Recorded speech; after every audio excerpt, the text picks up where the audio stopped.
بسم اللہ الرحمن الرحیم۔ السلام علیکم، میں اسد اللہ خان ہوں۔ جب سے نواز شریف صاحب لندن گئے ہیں تب سے انہوں نے پہلی مرتبہ صحافیوں کے ساتھ ایک ملاقات کی ہے، باضابطہ ملاقات۔ ویسے چلتے پھرتے تو ایک آدھ سوال تو ہو جاتا تھا ان سے، لیکن یہ پہلی مرتبہ ہے کہ انہوں نے باضابطہ طور پر، باقاعدہ طور پر صحافیوں کو اپنے گھر انوائٹ کیا اور ان سے 3 گھنٹے سے زیادہ وقت کے لیے ملاقات کی، یعنی 3 ساڑھے 3 گھنٹے تقریباً وہ صحافیوں کے ساتھ بیٹھے رہے اور ان سے بہت تفصیل سے باتیں کی اور صحافیوں نے بہت تفصیل سے سوالات بھی کیے۔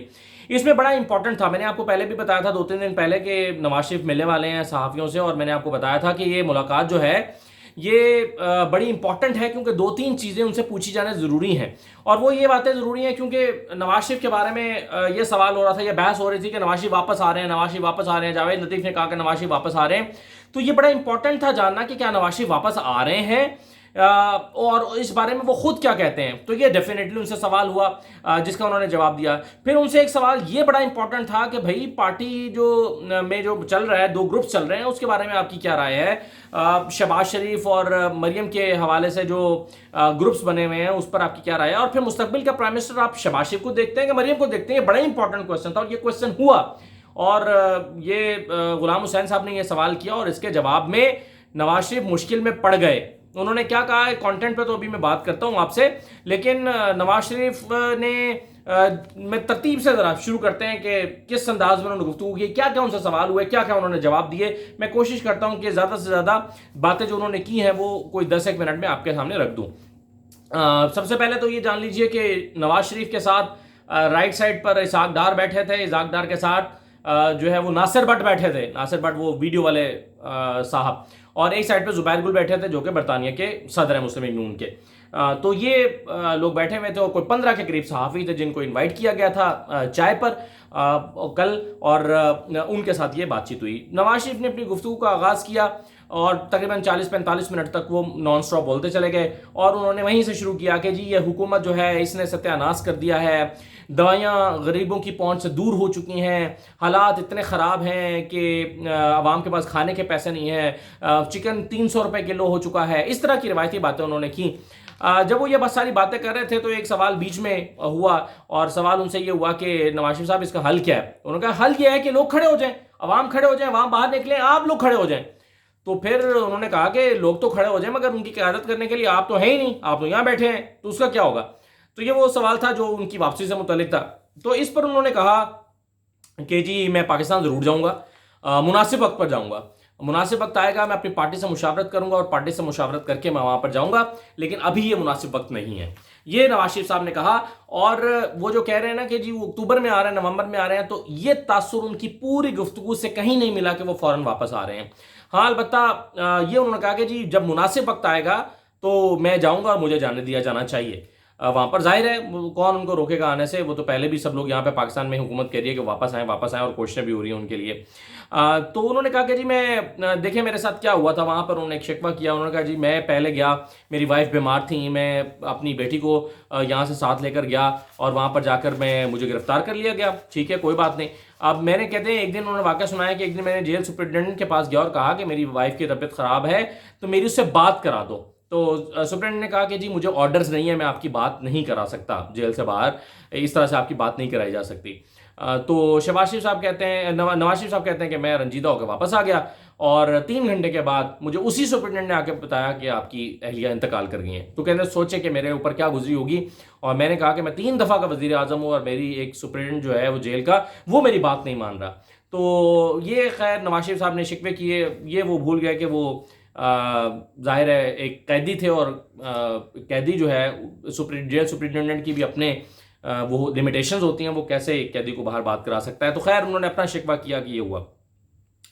اچھا پھر ان سے سوال ہوا ایک بڑا امپورٹنٹ، غلام حسین امان صاحب نے سوال کیا، انہوں نے کہا، غلام حسین امان صاحب 92 کے رپورٹر ہیں وہاں پر اور بڑے متحرک اور زبردست رپورٹر ہیں۔ انہوں نے سوال کیا کہ اسٹیبلشمنٹ جو ہے وہ 18ویں ترمیم کو ختم کرنا چاہتی ہے، اور اسٹیبلشمنٹ کا خیال ہے کہ جو 18ویں ترمیم ہے یہ مجیب الرحمان کے 6 نکات سے بھی زیادہ خطرناک ہے، تو اس پر آپ کیا کہتے ہیں؟ تو انہوں نے کہا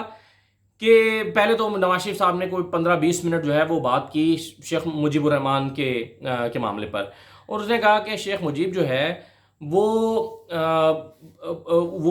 اس کے 6 نکات برے نہیں تھے، اس میں کوئی برائی نہیں تھی، کیا حرج تھا، اس کی بات مان لی جاتی، اس کو اقتدار دے دیا جاتا، 2 دارالحکومت بنا دیتے، ایک اسلام آباد کو بنا دیتے اور ایک دارالحکومت جو ہے وہ آپ ڈھاکہ کو بنا دیتے، اس میں حرج ہی کیا تھا؟ تو مجھے، اور انہوں نے کہا کہ جی بڑی زیادتیاں کی ہم نے بنگلہ دیش کے بنگلہ دیشیوں کے ساتھ، بنگالیوں کے ساتھ بڑی زیادتیاں کی، اور اس کی وجہ سے ملک جو ہے وہ علیحدہ ہو گیا، اور آج بنگلہ دیش ہم سے بھی آگے ہے، آج بنگلہ دیش ہم سے بھی آگے ہے۔ یعنی اس کا ذمہ دار وہ شاید موجودہ حکومت کو ٹھہرا رہے ہوں گے، ان کے کہنے کا مطلب یہ ہوگا کہ پچھلے 3 سال میں بنگلہ دیش ہم سے آگے نکل گیا، ان کے دور حکومت میں شاید پاکستان آگے ہوگا بنگلہ دیش سے، کہنے کا تو یہ مطلب ہے، میں نے فیکٹس کو چیک نہیں کیا۔ اچھا،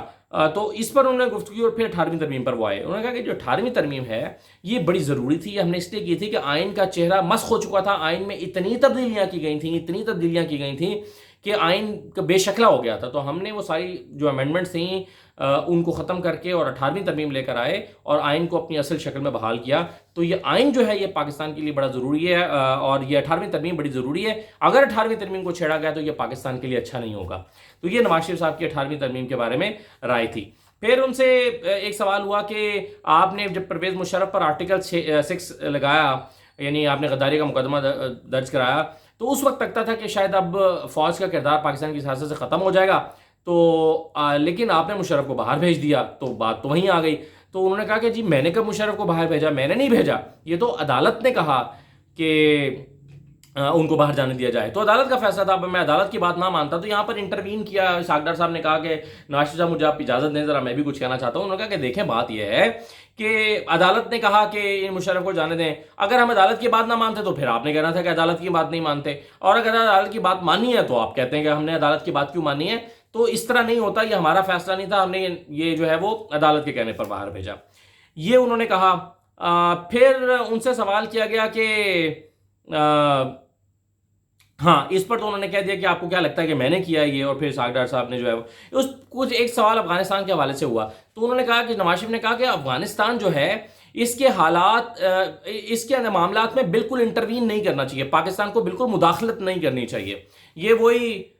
نقطہ نظر ہے جو پچھلے دنوں مریم نے بھی بیان کیا تھا، یہ وہ جس کے بارے میں کہا گیا تھا کہ جی بھارت کی زبان وہ بول رہی ہیں، اور بھارت بھی یہی کہہ رہا ہے، اور پاکستان اور مریم نواز اور نواز شریف بھی یہی کہہ رہے ہیں، مریم نواز نے بھی یہی کہا تھا، نواز شریف بھی کہہ رہے ہیں کہ جی افغانستان کے معاملات میں انٹروین نہیں کرنا چاہیے، بالکل نہیں کرنا چاہیے، پاکستان خود کہتا ہے کہ جی ہم اس کے معاملات میں انٹروین نہیں کر رہے اور نہ کرنا چاہتے ہیں،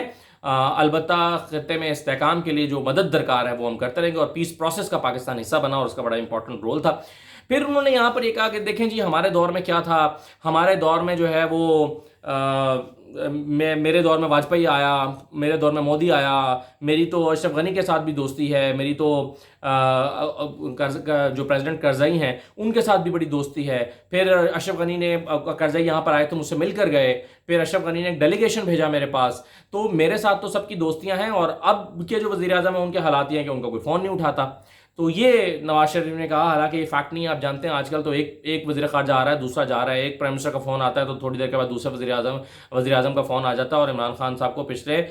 15-20 دن میں جو ہے وہ کم از کم 20 پرائم منسٹرز کے فون آئے ہوں گے، اور کئی وزرائے خارجہ یہاں پر آئے، تو ایسا نہیں ہے جیسا انہوں نے کہا، لیکن بہرحال یہ ان کی رائے تھی کہ آج کے وزیر اعظم کا تو کوئی فون بھی نہیں اٹھاتا۔ تو یہ انہوں نے پھر کہا، ایک بڑی ہی امپورٹنٹ ان سے بات ہوئی جو میں نے تھمبنیل پہ بھی لکھا ہے کہ مریم اور شہباز شریف سے متعلق سوال کیا گیا، اور یہ بھی اگین انہوں نے جو ہے وہ کیا، غلام حسین امان صاحب نے سوال کیا کہ یہ بتائیں کہ آپ جب پاکستان جائیں گے تو آپ کیا،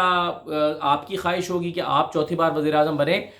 یا مریم اور نواز شریف میں سے کسی ایک کو وزیر اعظم بنوانا چاہیں گے، اور اگر آپ مریم اور شہباز شریف میں سے کس کو بنوانا چاہیں گے، اور مریم اور شہباز شریف میں سے چاہتے ہیں تو آپ کون آپ سمجھتے ہیں کہ وزیر اعظم ہونا چاہیے؟ تو سب سے پہلے تو انہوں نے تھوڑی دیر خاموشی اختیار کی، نواز شریف نے خاموشی اختیار کر کے، ظاہر ہے وہ یہ ایک مشکل سوال ہے، حالانکہ یہاں پر ان کو یہ کہہ دینا چاہیے تھا کہ ظاہر ہے ہماری پارٹی کا صدر شہباز شریف ہیں، اور شہباز شریف جو ہیں وہ اگلے وزیر اعظم ہوں گے، لیکن انہوں نے یہ اعلان نہیں کیا، اور بڑے جو ہے وہ خاموش ہونے کے بعد جب انہوں نے دوبارہ اوپر منہ اٹھایا تو کہا اے سوال کرنا ضروری سی، یعنی پنجابی میں کہا کہ اے سوال کرنا ضروری سی، یعنی کہ آپ نے مجھے مشکل میں ڈال دیا یہ سوال کر کے۔ اچھا، اب دیکھیے اس سے یہ بھی اندازہ ہوتا ہے کہ نواز شریف صاحب جو ہیں وہ شہباز شریف اور مریم کے حوالے سے، یعنی ان کے آپشن یہ بھی ہے کہ اگر مریم کا اسلام آباد ہائی کورٹ میں جو معاملہ چل رہا ہے، کیس چل رہا ہے، اپیل چل رہی ہے، تو ہو سکتا ہے کہ مریم وہاں سے جو ہے وہ